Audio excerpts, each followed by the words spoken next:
കാണാൻ വളരെ ഭംഗിയുള്ള, കഴിക്കാൻ നല്ല സ്വാദുള്ള ഒരു ഫ്രൂട്ട് ജെല്ലി കസ്റ്റാർഡ് എങ്ങനെയാണ് ഉണ്ടാക്കുന്നത് നമുക്കൊന്ന് നോക്കാം. വളരെ സിമ്പിളാണ് ഇത്. ഇതിന് വേണ്ടിയിട്ട് ഞാൻ ജെല്ലി ക്രിസ്റ്റൽസ് വാങ്ങിച്ചിട്ടുണ്ടായിരുന്നേ. സ്ട്രോബെറി ഫ്ലേവറിലും പൈനാപ്പിൾ ഫ്ലേവറിലുമുള്ള 2 തരം ജെല്ലി ക്രിസ്റ്റൽസാണ് വാങ്ങിയത്. അപ്പം അതിൻ്റെ പാക്കറ്റിൽ തന്നെ എങ്ങനെയാണ് ജെല്ലി ഉണ്ടാക്കണമെന്നുള്ള ഇൻസ്ട്രക്ഷൻ നല്ല രീതിയിൽ എഴുതിയിട്ടുണ്ട്. അപ്പോൾ അതനുസരിച്ച് ആവശ്യത്തിനുള്ള തിളപ്പിച്ച വെള്ളം ഒഴിച്ച് രണ്ടും കട്ട കെട്ടാതെ ഞാൻ ഇളക്കി അലിയിച്ച് യോജിപ്പിച്ചിട്ടുണ്ട്.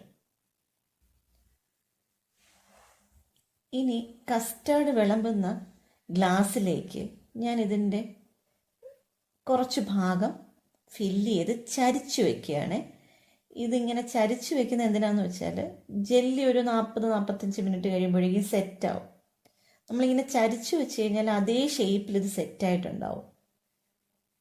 അപ്പോൾ ഈ ഗ്ലാസ്സിലേക്ക് നമ്മൾ കസ്റ്റാർഡ് വിളമ്പുമ്പോൾ കാണാൻ നല്ല ഭംഗിയുണ്ടാവും. അതിന് വേണ്ടിയിട്ടാണ് ഇങ്ങനെ ചെയ്തത്.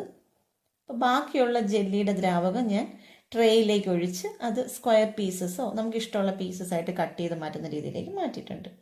അടുത്തായിട്ട് നമുക്ക് കുറച്ച് കസ്റ്റാർഡ് ഉണ്ടാക്കാം. അതിന് പാലിൽ ഞാൻ കുറച്ച് കസ്റ്റാർഡ് പൗഡർ കലക്കിയിട്ടുണ്ട്, കട്ട കെട്ടാതെ.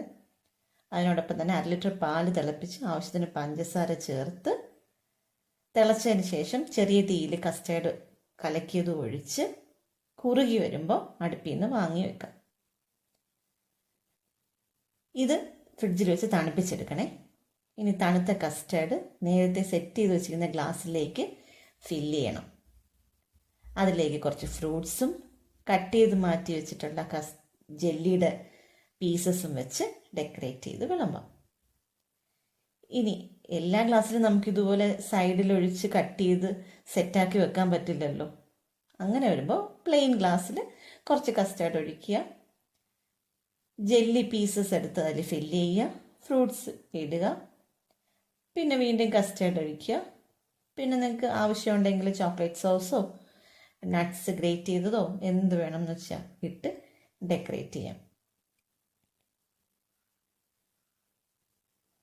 അപ്പോൾ ഇത് പല രീതിയിൽ നമുക്ക് ഡെക്കറേറ്റ് ചെയ്ത് കൊടുക്കാൻ പറ്റും. അതാണ് ഇതിൻ്റെ ഒരു പ്രത്യേകത. അപ്പോൾ ഒരേ സാധനം വെച്ച് പല ഡെക്കറേഷനിൽ കൊടുക്കുമ്പോൾ പല രീതിയിൽ ആൾക്കാർക്ക് കാണാൻ പറ്റും, നല്ല ഇമ്പ്രസീവ് ആയിരിക്കും.